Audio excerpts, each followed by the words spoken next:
On the afternoon of May the 8th, serial attacks were carried out near a secondary school for girls in Kabul, killing at least 50 and injuring over 100, most of which were students attending the school.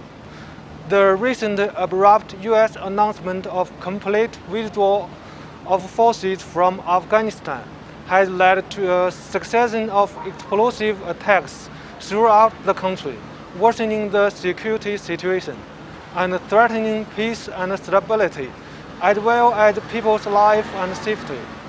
We've talked with an Afghan analyst. Let's hear his comment on the U.S. withdrawal from Afghanistan.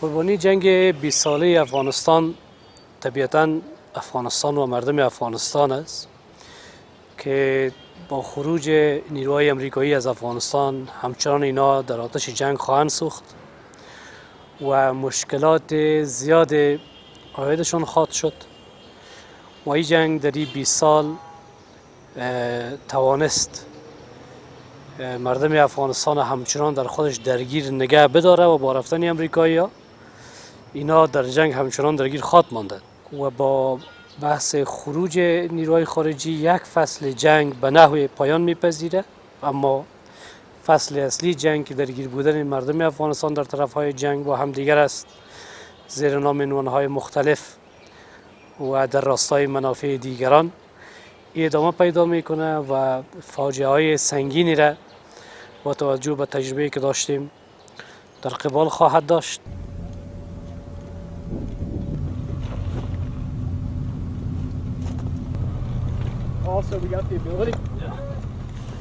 امریکایی ها در پی کشتن اسامه بن لادن بودند، ظاهراً بگویند که اونا به هدفشون رسیدن. اگر چنین بوده باشه هدف امریکا، این دو هدف بسیار هدف کوچک بوده و برای از این دو هدف لازم نبود که امریکا به افغانستان لشکرکشی بکنه، در حالی که هنوز القاعده نابود نشده و داعش هنوز هم در خاور میانه و مناطق دیگه وجود داره. مذاکرات بین الافغانی دورنمای روشنی نداره، چشمانداز واضح و روشنی از این مذاکرات به نظر نمیرسه.